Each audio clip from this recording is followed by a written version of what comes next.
In this video, we explain triangle congruence and similarity using SSS, SAS, ASA, AAS, HL, AA, SAS tilde, and SSS tilde. Through clear examples and practice problems, you'll learn how to prove triangles congruent or similar, apply CP/CTC, identify common theorem traps, and solve geometry questions with confidence. Here, we're focusing on one big idea: what makes figures congruent and what makes them similar. The key is to keep asking, are we preserving size or just shape? Let's start with congruence.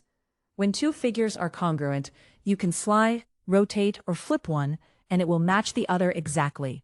Those moves don't stretch anything, so the size and the shape both stay the same. In symbols, we often write congruence with the congruent sign. If you see this, it's a promise that every matching side length is equal and every matching angle is equal. This symbol tells you the triangles match in both shape and size. Now, similarity is a little more flexible. Similar figures have the same shape, but they're allowed to be different sizes. So we can still rotate, flip, and slide, but we also allow a dilation, which is basically a resizing. We write similarity with the tilde symbol.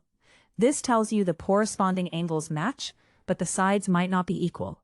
Instead, the sides grow or shrink in the same ratio, controlled by one scale factor. This symbol means same shape, possibly different size. Here's the big mathematical difference for sides. For similar figures, corresponding side lengths form equal ratios. That ratio is the scale factor. This is what keeps the shape the same while the size changes. This K is the scale factor that resizes the whole figure. A really helpful connection. Congruence is just a special case of similarity. If the scale factor is 1, then nothing is actually resized, so the figures have to be the same size too. That's exactly congruent. Scale factor 1 means no resizing happens. Now, how do we prove these quickly for triangles? For congruence, we use patterns like 3 sides matching, or 2 sides and the included angle matching. For similarity, we often look for 2 angles matching, or proportional sides. The pitfall is mixing these up. Equal sides is a congruence clue, while proportional sides is a similarity clue. Let's read the setup carefully, and keep track of what information is actually meant to connect. We have an isosceles triangle, with equal sides from A, and altitude down to the base, and then 2 points E and F on the equal sides, with matching lengths and angle conditions. Our job is to decide which conclusion is forced, no matter how the picture is drawn. This tells us triangle ABC is isosceles, so the 2 sides from A are equal. This tells us AD is an altitude to the base BC, so D sits where the perpendicular hits. Now let's look at the answer choices. Notice that several of them compare triangles AED and AFD, so we'll focus our attention there first. Let's zoom in on triangles AED and AFD.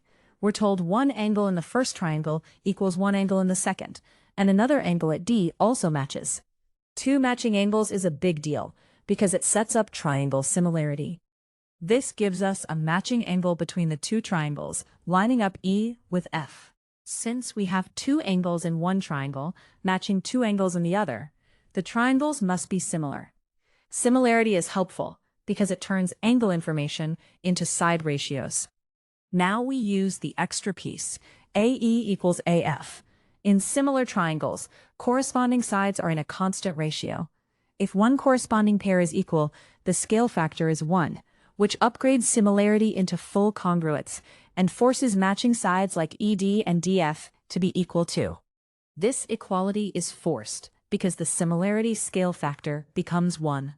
At this point, we can state the stronger conclusion. The triangles are congruent. We have 2 angles matching, and a corresponding non-included side matching, which is exactly the AAS congruence idea. So the statement that must be true is choice A. Triangles AED and AFD are congruent by AAS, and that guarantees ED equals DF. Let's read the situation carefully. We have a right triangle, and we drop an altitude from the right angle to the hypotenuse.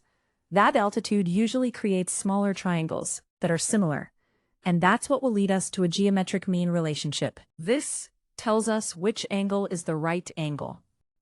And altitude to the hypotenuse is the key setup for similar triangles here. Now, let's scan the choices. They're each claiming a specific pair of triangles as similar, and then they state a product relationship. Our job is to match the correct similarity and the correct geometric mean statement. Here's the strategy. If two triangles are similar, their matching sides are in proportion. Then we can turn one of those proportions into a geometric mean, which often looks like one segment squared equals a product of two other segments. Let's build that carefully. First, let's find an obvious angle match. Since BD is an altitude to AC, BD is perpendicular to AC. That makes angle ADB a right angle, and angle CDB a right angle too. Having a pair of right angles is perfect for AA similarity. Both triangles have a right angle at D, so one angle pair already matches. Now we just need one more angle pair. Angle ABD uses the line BD, which is perpendicular to AC, so it's tied to the acute angles of the big right triangle. In fact, angle ABD matches angle BCD, because both are the same acute angle formed with the hypotenuse line. That gives us the second matching angle for AA.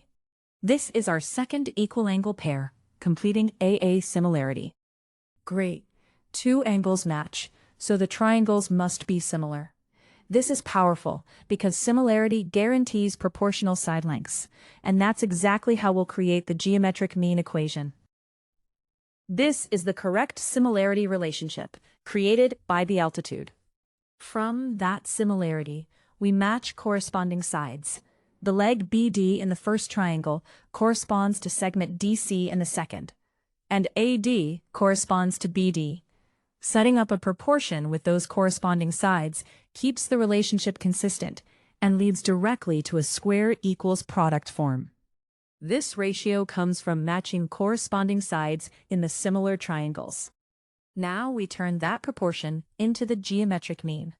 If we multiply both sides by BD times DC, we keep the equation balanced and we isolate BD squared. That gives the classic altitude to hypotenuse result. The altitude is the geometric mean of the two hypotenuse pieces. This is the geometric mean statement. The altitude squared equals the product of the two hypotenuse segments.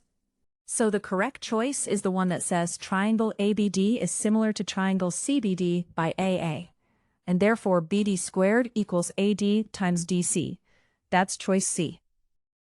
We hope you liked the video. To create more such videos, please visit think10x.ai.